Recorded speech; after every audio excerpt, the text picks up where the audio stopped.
So also joining us will be Delight Lester, who coordinates support for detainees and those persecuted by ICE.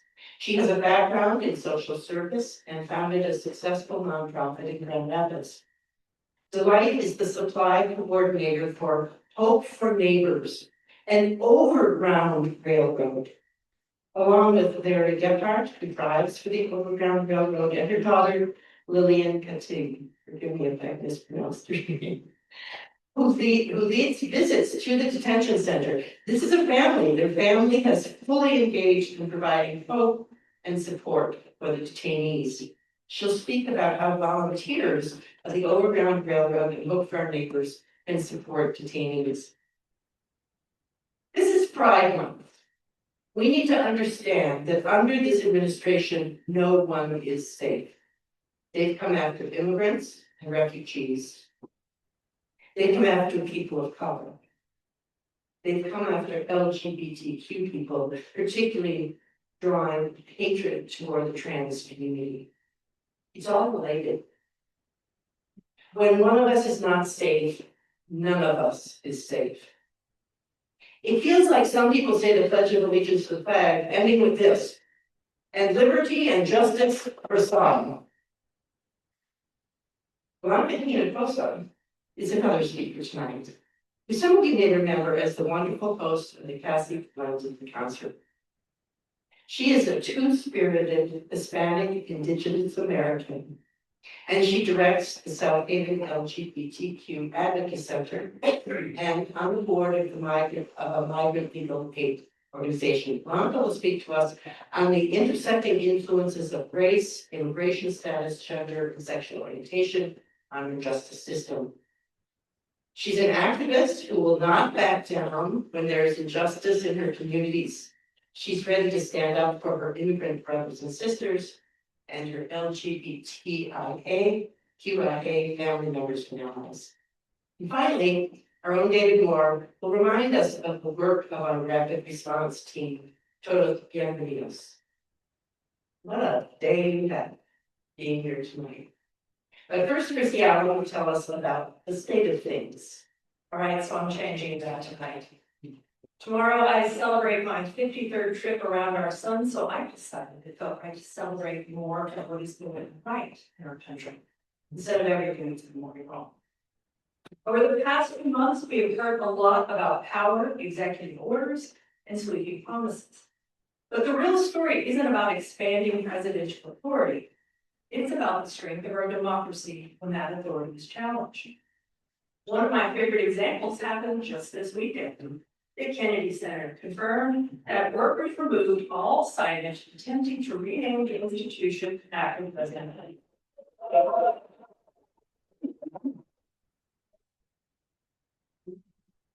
The Kennedy Center remains what it has always been intended to be, a tribute to President John F. Kennedy. A small victory, perhaps, but a reminder that even symbolic power has limits. There is also an important victory for preserving our history. A federal judge ordered the government to restore displays and exhibits removed from sites across the national park system, reaffirming that our shared history cannot simply be erased by political debris. On immigration, federal courts struck down the administration's attempt to impose a $100,000 fee on H-1B visas and blocked efforts to suspend asylum protections, making it clear that executive orders cannot replace acts of Congress. Another judge blocked a proposed $1.8 billion slush fund that critics argued would benefit the January 6 defendants. And for our transgender service members, an appeals court ruled that the Pentagon's policy to remove them from service is likely unconstitutional, allowing thousands of Americans to continue serving the nation that they volunteered to defend. These victories are about more than a single policy. They demonstrate that our system of checks and balances is still working. Presidents can issue orders, they can dominate the headlines, but they cannot command our Constitution. So tonight, we celebrate the resilience of American democracy and the enduring strength of the rule of law. I will leave you with the words of George Weigel. Democracy is always an unfinished experiment, testing the capacity of each generation to live freedom nobly. Hope for Neighbors is a very grassroots organization started by Dale Donovan, who was a missionary in Venezuela for 15 years. He went out to Baldwin and to visit one of his parishioners who had been detained. While he was there, he ran into one of my best buddies right now, Rebecca DeLuz, who works for Mike Drew, an attorney out of Chicago. And they started talking about what was going on. And both of them were heartbroken to see families who could not go see their loved ones because they didn't have money. They were afraid, they wore the wrong clothing, any numbers of things. And so Pastor Dale started asking for help, starting with his church, and it built and it built. I would say right now there's probably 350 people a part of this network, from Detroit, all over the place. Some of the things that we do are overground railroad. My husband will talk about that, Larry. The guys and the women in the detention center, when they're let out, they have to get home. How do you get home from Baldwin? Has anybody been to Baldwin? You know, we're in the woods. We're in the woods. So they were letting people, or not letting people go, we're demanding that family members drive 4 hours, 5 hours. We've driven people to Kansas City. We've gotten people to New York. So part of our job is making sure people get home to their doors, to their families. We do visitations where we go in and we hear the stories, and Lily will talk about that in a minute. And then we help with getting money on the commissaries. Larry drove a woman home who got picked up in her scrubs in the parking lot after she came out of work. Took 3 weeks for her to get in contact with her family. She didn't have any money on her. It wasn't until someone inside the detention center loaned her some of their credits for her to be able to contact her family. She has a 3-year-old daughter in there for 3 weeks. The family didn't know where she was. They didn't know where she had gone to. Often when I do this conversation, and I heard Bob say about the politics, this is about human. This is about being human beings. It's about right. It's about love. It's about giving hope to these people that are detained for 8 and 9. There's a lot of people in there for 9 months where they've never had a visit. Nobody's come to see them. I don't know. Prison scares the heck out of me. What about you? None of them did anything criminal. They were kidnapped from job sites, from the streets, from their houses, from their kids' schools in front of their children. No due process. And they have no money on them to find a Bob, to find a Mike Drew. And that's what Hope for Neighbors does. I probably put between $400 and $600 a week on commissaries donated by friends, families, by speaking engagements, things like this. I have a coffee shop in Grand Rapids. We put an envelope over there. Drop your dollars. Give me $1. I don't care. I'll get it to people. I often say you sit in the morning and you have a hot cup of coffee. In the summertime, you have a cold glass of lemonade. And I can do that in my beautiful home. And you know why? My grandparents immigrated here. I think there might be one person in this room that is a legitimate native to this country. Everybody else in this room is an immigrant. We are all immigrants. We are descendants of immigrants. These are our neighbors. That's why we call it Hope for Neighbors. Now Lily will tell you how she got her whole family involved. Hi everyone, good evening. Thanks for being here. We really appreciate you. My name is Lily. I'm in my final semester of a master's in social work at the University of Michigan. And I work as a therapist intern, and my supervisor one day told me that somebody was collecting codes for the detainees at North Lake Detention Center. And I immediately jumped on. I was like, who is it? Can you get her contact info? And I got connected. A little bit more about me is my first father is an immigrant. He came here from the Dominican Republic. All 4 of my sisters were born in the Dominican Republic. So this is a cause that's really dear to me. And I'm also learning Spanish, so I'm able to go into the detention center and really talk to people without any language barriers. Obviously shout out to Bob, he's gotten so many of my friends that I met and got to know out of there, which was wonderful. Visitation is a really important need in our group because it's a way to challenge the narrative. It's a way to say, I see you, I care about what you're going through, and I don't stand for this. Even though I'm a citizen of this country, I don't agree with what's happening. And showing up at one like as complicated and nerve-inducing and emotional it may be is so worth it. Seeing people's faces, when they get to meet you for the first time, when they didn't have anyone to visit them for 6 months, it's really incredible. My mom just told me that I should share the words of one of our dear friends that we met at the Institute Center. His name is Angel, and he's a poet, and he used to write me letters from the inside, but he's luckily out now. You can feel the sadness, reddened eyes upon returning from the phone call. The helplessness of knowing that you're innocent and captive, hope fading, and your heart aching with the passage of time. These are families surrendered to a giant system that steals their dreams and freedom with lies, the promise of a better future to their children. It's easy for us to question whether honest work and our grandfather's values are worth it. But thanks to people like you, we believe that not all is lost, and we maintain faith in this great nation that claims just human rights and freedom.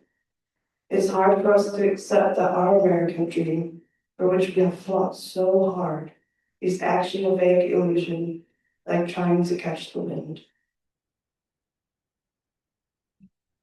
Yeah, so visitation is really needed, and showing up is the best way to do that if you have the means to get there. And I've seen what happens when one person shows up. I got involved, I got my mom involved, I got my dad involved. My mom and dad's dearest friends are here, Flip and Pam, we got them involved. Like just one person showing up can change people's lives. Since I started doing this work, 10 people that I visited are now free. Not because of me, because there's a team. There's so many people that are involved, and you can be part of that work. So please, if you feel moved, please join our movement. Please do something, show up for our neighbors, and help instill that hope for them.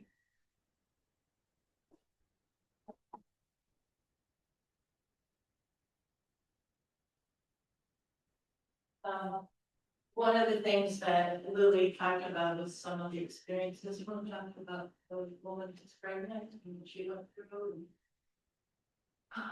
Or just some of the stories that we know of. I don't want to jump on y'all right now. I want to spread hope, and I'm not saying that those stories don't matter, but like the woman who did the intro today said, like her birthday's tomorrow. Let's celebrate the positives. Let's celebrate the wins. And so yeah, I'd like to say that, like my mom said, we put $500, $600 a week on people's accounts. That helps them connect to their families, their employers, and really just we can be a part of the change. I don't want to use people's stories in this moment to make you even sadder because you already heard those stories and it's getting heavy. I can feel it. I think the biggest thing. I think the biggest thing that Lily just said before the special meeting is that these are people. There's Anjo, there's Jose, there's Angelica. These are people. They're all people that need a friend. A couple other things we do is write letters, send cards. So there's a pathway, and that's what Bob was saying. We also try to help raise money for bond funds to get people out. There's several bond funds in Michigan.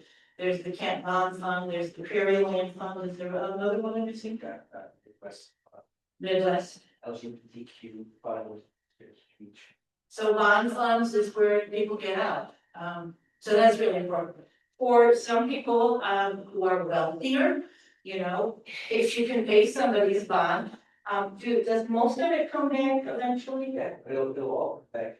Everybody follows the conditions and terms, the money comes back. It takes a long time. Right, so there are some people that might be sitting on money and investments that might be willing to say, you know what?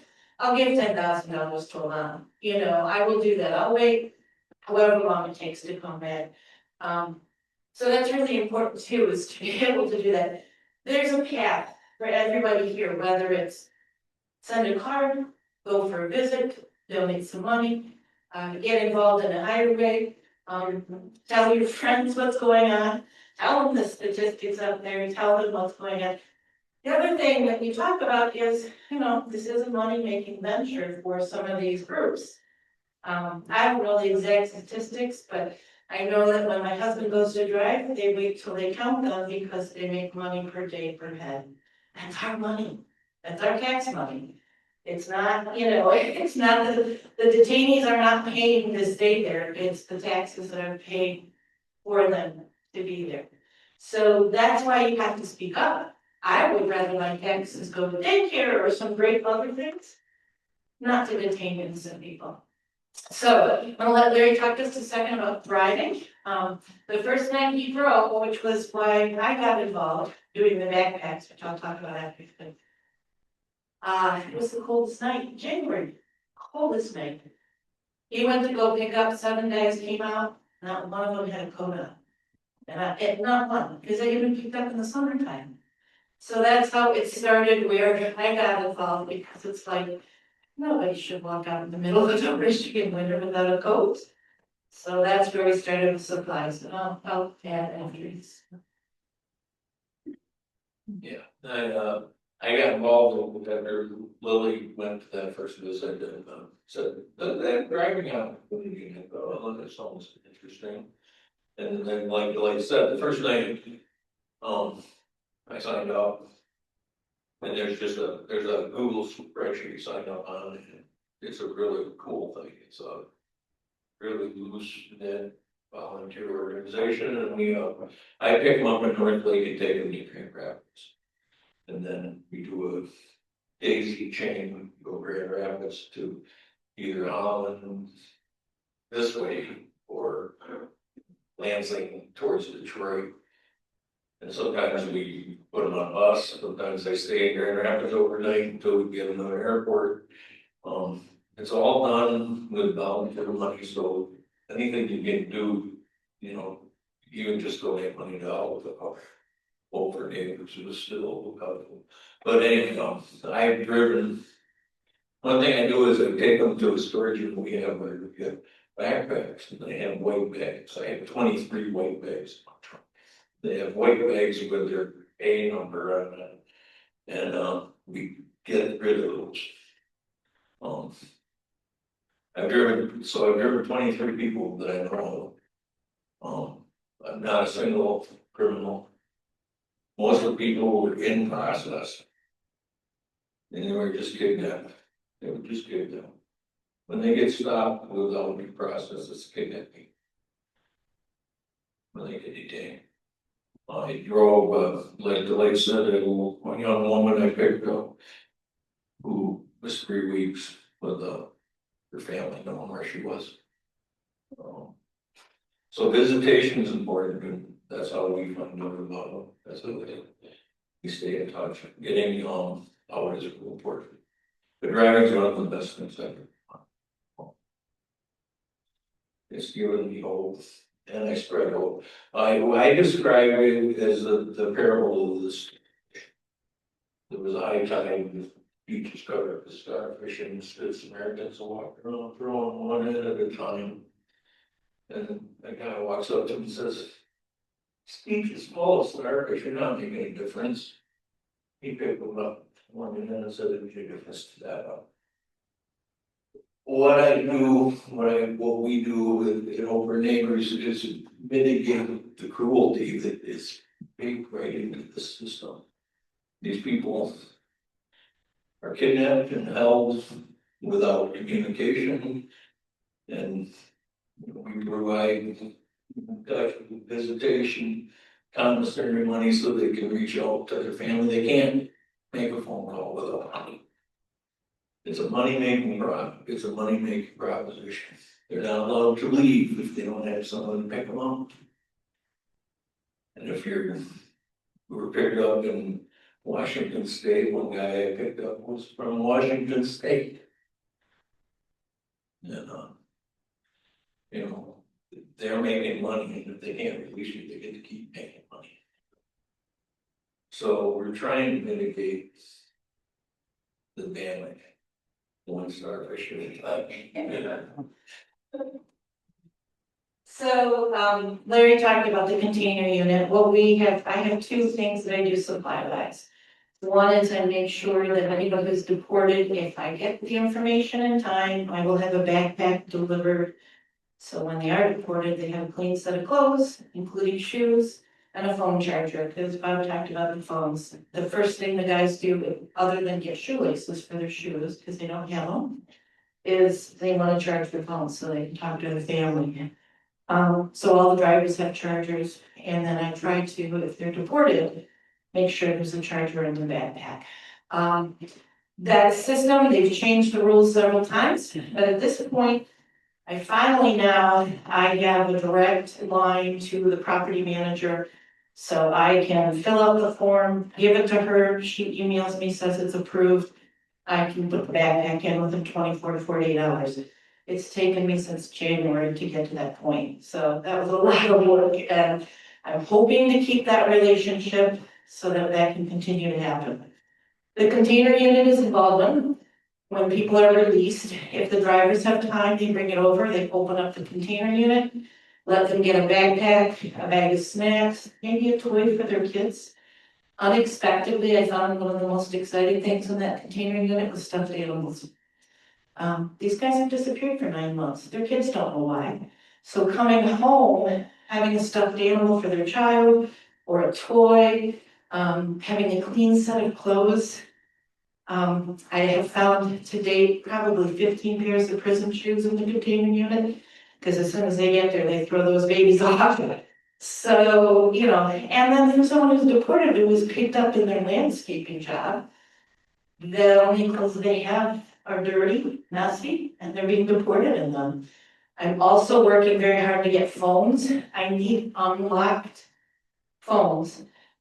A lot of women are being deported to different countries. They're incredibly vulnerable without a phone. If I can get a phone into their backpack, I'm trying. It's not easy to find those phones, but it's great if anybody has one sitting in a drawer. Yeah, it's a flipper pan, they can get it to me. That's helpful as well. I have an Amazon list, I will share it with Jane, and other information as far as donations. We always take cash donations, but if you need a tax write-off, the Mosaic Church in Grand Rapids is a fiduciary. Also, Blue Canyon get that money, they can get it to me. If you got an extra $5, that's fine. Everything matters, and everything makes a difference. This is a long haul. Because, yeah.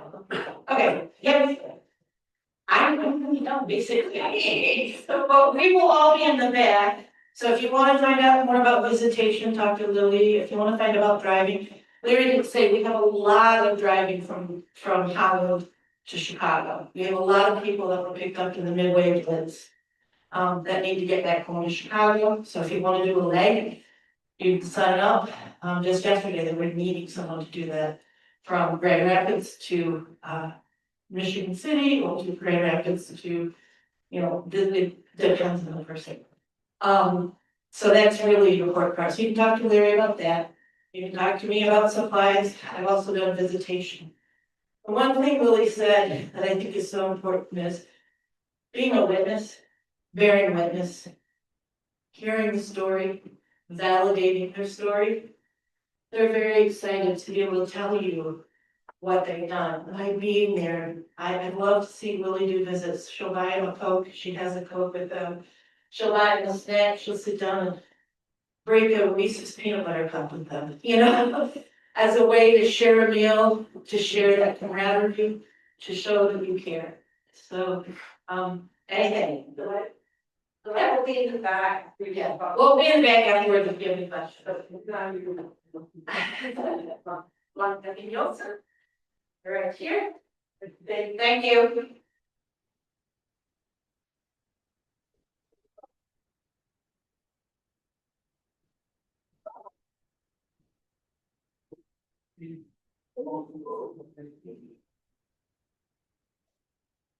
Bonjour.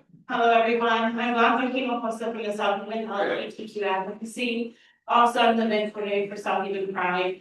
I myself identify as a two-spirit indigenous American, as well as I'm from Argentinian descent. My father is an immigrant, and that's where my mom and dad was in Argentina.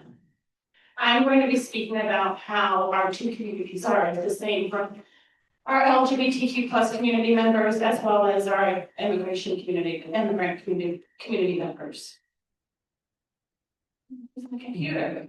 You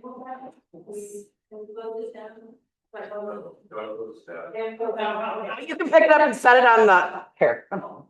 When people talk about immigration rights and the LGBTQIA plus rights, they often speak about them in different terms, that we're not equal or we're not the same. In fact, we are exactly the same, just as if we were any one of our allies or any other community members, such as our African American community members, our Asian community members. But the truth is, some communities share much more in common than many people realize. While our experiences may not be identical, our struggles are often intersect. So meaning that as an LGBTQIA member, we often feel discriminated against. We're not going to be given the equal rights, opportunity when we go to healthcare, job placements, or even education. A lot of our LGBTQIA youth members are being discriminated even in high school and elementary school if they are coming out as LGBTQIA. Same with our immigrants, brothers and sisters. If I came out now as DACA, I would be discriminated against some of my community members of where I live. So this is where all of our LGBTQIA and our immigrants we're all the same. We're facing discrimination against being criminalized, being told that we're going to be converting children into being LGBTQIA members, as well as our immigrants, brothers and sisters are being accused that we're being rapists, murderers, drug dealers, killers, everything. So that's the stigmatism that we're getting across, especially with this administration, that they're emphasizing that LGBTQIA plus immigrants, we are the same. Not more than back in 1942, was it? World War II, Nazi Germany. First thing that they did was they went for our LGBTQ plus family members and community members. They went towards a different religious group. They went towards our handicapped and disabled members. And what did they do? They slaughtered all of them. It is what it is.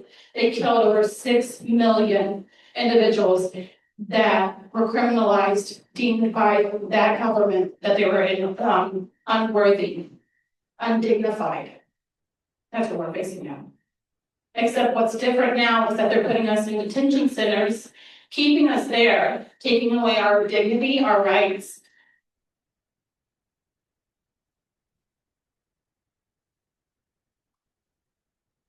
You all know I cry. So, to be marginalized and be feeling every day that we have to walk on the eggshells to be seen in our own community where we're just here as normal individuals. We get up and we work. We get up and we pay our taxes, and we just get up to be human, and that's all we want. Both communities know what it feels like to be judged by for people not knowing who we are. Both communities understood the fear that can come with living in a society where your identity is debated, politicized, and sometimes attacked. Many immigrants living behind everything that they know in search of safety, opportunity, and freedom. Likewise, many LGBTQIA individuals have been forced to leave homes, families, communities, and even countries simply to live their authentic selves. My uncle, he left Argentina because he was openly gay. Back in 1982, there was a civil war in Argentina where the government personally attacked LGBTQI immigrants. So my uncle came here to the United States. He came here illegally. And then years later, he ended up having his family, my uncle who he met, and they lived a happy life here in the United States, illegally. But he still lived here and contributed to his county that he lived in Texas. And he just wanted to leave a country that was also persecuting him for loving who he wanted. So even in these other countries, we're talking about China, Argentina, Peru, they're being persecuted. They're coming here thinking that we're gonna have a better life. We're not going to be persecuted or marginalized. And then we get here, and then we're being marginalized again. So that's where people like our allies and individuals come up, and they need to, what we're asking is that we need to be visible, understanded, and then we also need voices. Some of us are too scared to be speaking out or even speaking up for ourselves. So that's why it's very important. I see all of you. And whenever we have a protest, I see so many more people protesting for migrant rights. And not just for migrant rights, also LGBTQIA rights, human rights, women's rights, and everyone else who's marginalized.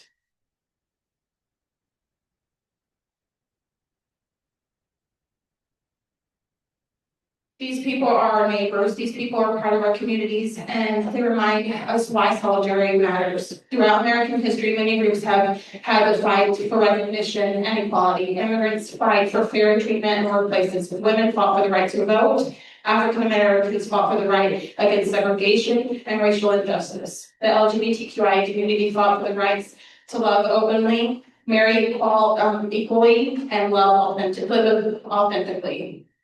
Each of these movements teach us an important lesson. Progress happens when people stand together. It happens when communities refuse to be divided. It happens when we recognize that an attack on one group of humanitarian people is an attack on all of us. We hear narratives that portray immigrants as threats instead of contributions. We hear narratives that portray the LGBTQIA plus people as dangerous instead of deserving of equal dignity. Fear has always been a powerful political tool, and we've all seen that. But fear is not leadership, fear is not compassion, fear is not justice. The reality is immigrants help build this country every single day.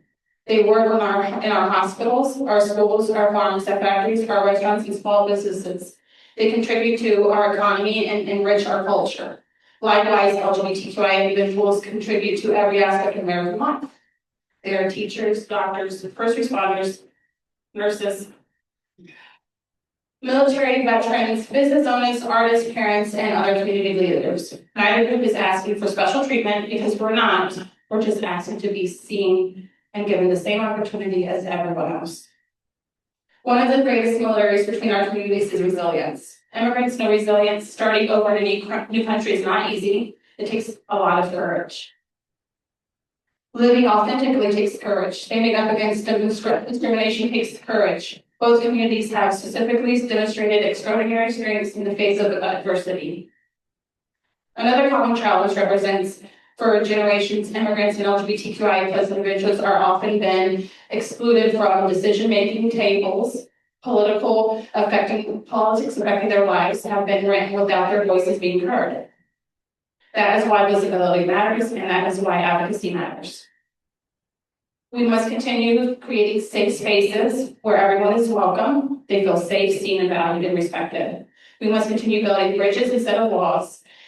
We must continue replacing fear with understanding, and the future of our country depends on the ability to recognize a shared humanitarian. The LGBTQIA as a community cannot achieve full equality while ignoring the struggles of immigrants. Likewise, immigrant communities cannot achieve justice while ignoring the struggles of the LGBTQIA plus community members. Our liberation is connected, our futures are connected, our humanity is connected. When we stand together, we are stronger. When we stand together, we support one another.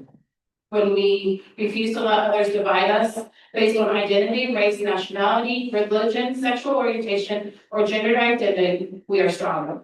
Today, I challenge all of you in this building and on Zoom to think about your politics. Who are you going to vote for in the primary? And who are we going to vote for in 2027? Because those politicians are the ones that are writing the laws. We have to hold them accountable.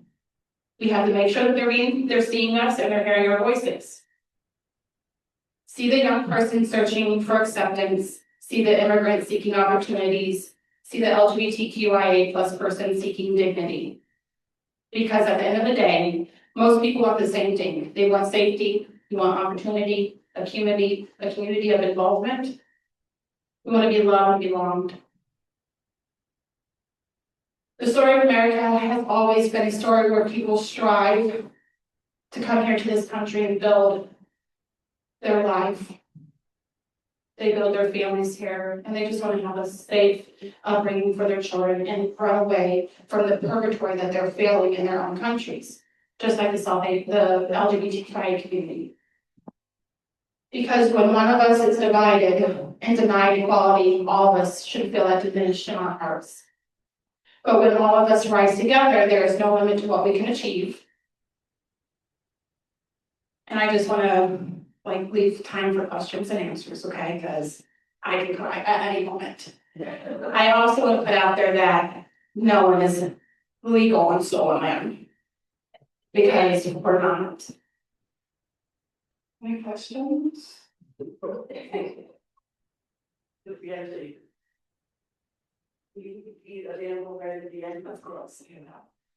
So I would like to invite a real good friend of mine, David Moore. Come on up, David. Thank you.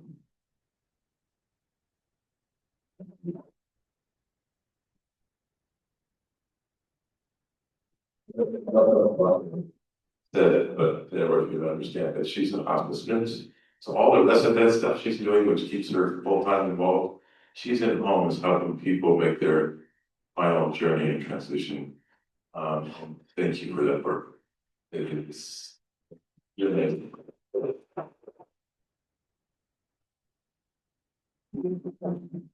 And for bringing the Lester family here so that we could hear the story, to understand what they're doing. There's so much. I mean, where do you start? Where do we all begin? My husband David has important, and that's the Grand Railroad, Rainbow Railroad, which brings people from around the world to safety. They're Toronto-based. Used to be you bring people to the U.S., but it's been not the case during most of the time of this organization. So most of the people come into England or Canada, from Africa, from Afghanistan, from places that we know people's lives are at risk from being gay. In the last year, and it's just freebie information that I found out when I was here, in the last year, the country which has put forth the most urgent pleas for removal is the United States. Blew them away. They had no expectation that that would happen. And it's because of the immense danger that gay and trans people in this country now feel. Anyway, I'm here to talk about Todos Bienvenidos and just bring you up to date and do it very quickly because we're at the end of a very long night of amazing number of speakers that I know you'd like to get to the back of the room and talk about. And just want to say what's happening right now as we to know where are we. ISOS continue to increase in Michigan. Across the country, after Minneapolis, they diminished somewhat in Michigan.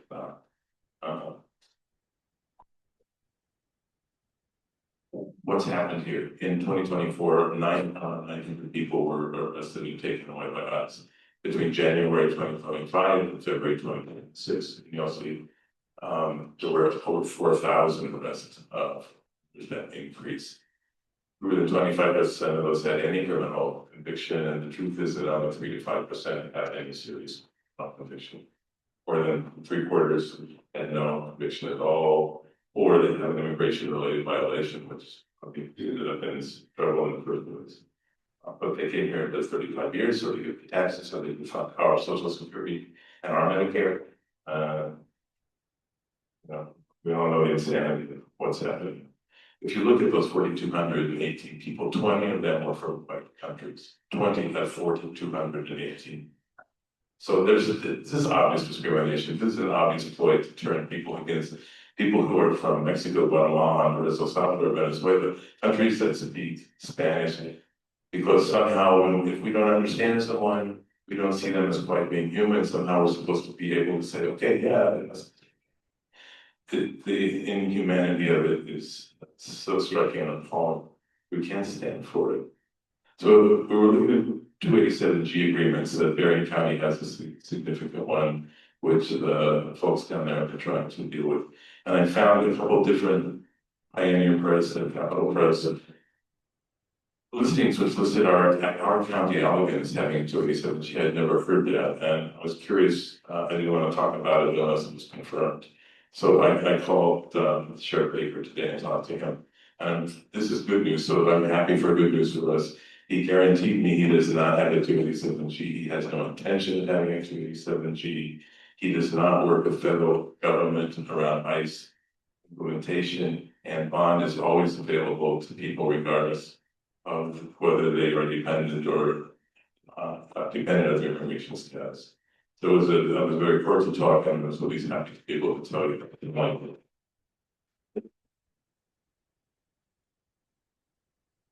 But it's the feds that are doing the work, and as you can see, Trump came in down here, and these numbers continue to climb. This is what's happening on a 7-day rolling average of people being taken out of their lives, as you said, kidnapped, no due process, taken away, put to detention. This is what's happening in Baldwin. Their census is over 1,200, 1,300 people a day. It has risen and stayed low high. This is what we've done in response. Out of this little group, developed a community of people called Todos Bienvenidos. And we have trained people now in 5 counties, over 550 people trained. We just went to Cass County. Julie set that up with me set it up. I just helped. And Hawkinson from Van Buren. So we're really happy to get down here because we need to fill in that area. The more area we cover, the more ability we have to help people. What we've been doing is family support, not a lot of ICE, thank God, because we haven't seen them. What's happens, ICE used to be taking people out of the jails. Right now, they stopped doing that. Most of their apprehensions are done on the side of the road or out of the. It's more strategic, it's more surgical. They come and go, we hear about it maybe a week later. It's not that somebody sees it happening and falls. It's safer for us as responders because we're not likely to get shot, killed, or hurt. But and we're not likely to intervene as it is even in a rural area anyway. But it doubles us down on what we're doing for family support. The folks that you're seeing up there were dealing with their families when it's left behind. They're in shock and finding in the first 3 months there's very little they can do but figure out how to get day to day and survive. The financial, to take a unit that is working, that is functioning, the kids are at school, they're making money, they're living, they've figured it out, and then it's blown up overnight. Kids, on his way to school is dead, disappears, and now they're dependent on us to try to figure out what we can to help them, but then ultimately they have to make the decision, do they stay or leave? If they stay, how let them do it? It's really hard. Thank you, Bob, for being their dad out of at least prison when he can, so he can return to home, because that is the saddest thing. We also have tried to help them keep their pets because we don't want kids to lose their dog and their dad at the same time. And usually the family is afraid to take the pet in. They're afraid that they're also going to be found. So they put the pet out. So we work with Christian Neighbors and other organizations where we can give pets to people. So part of our intake is to have pets in the house. So this is 616-229-0205. Please put that in your phones. So when you see something, you can call us. When you hear something, you can call us. We have raised about $65,000, including our nursing plan this past, but we don't have that money yet. Unfortunately, ActBlue Invisible is very slow at getting that to us. Last month, we put out over $6,000 in rent and medical bills and electrical bills and gas and water, and you name it, the licenses for cars. We took in 1,100, deficit of 5,000 in 1 month. So we're funded for maybe 6 to 8 months, depending on what happens. So unfortunately, we also continue, I'm sorry, we're all appealing for money and we've had the. But our needs are ongoing donations, so if you go to our website, tbbr.com, and you can donate in our 501c3 sponsors, Hope Church and Grant in Holland, and he's designated Red Hook responsible.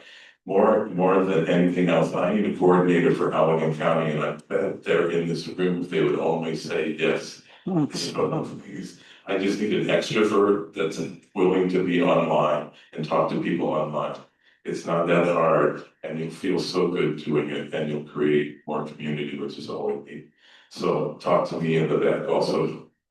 That's enough, thank you.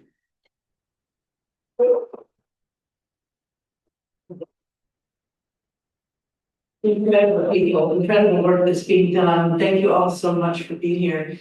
I think it's clear that if you haven't signed up to get our newsletters, be sure you sign up before you leave. Because in that newsletter will be the ways to contribute to the organizations that you heard about today.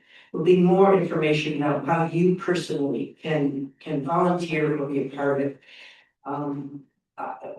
The sadness and the tears that Blanca sheds are shed by us all.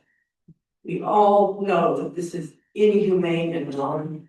We all know that something has to be done and somebody has to do it. And we're the ones. So thank you for being here. Please go to our website. I was going to tell you to go to July 4th to march with us in a parade and wave signs about what needs to be done in the world. We have joy in this group too. Go to our website and look for all the things that are coming up. Again, thank you for being here. They're wonderful guests and read to be in the back of the room. If you want to ask some other questions of them, as Bob said, he'll stay as long as you need to be asking questions. So to all of the speakers especially, thank you for the work that you're doing.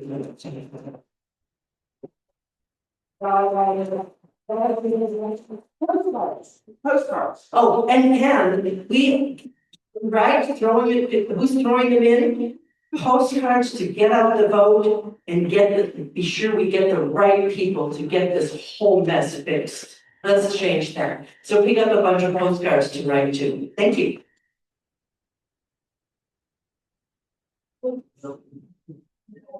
That's it.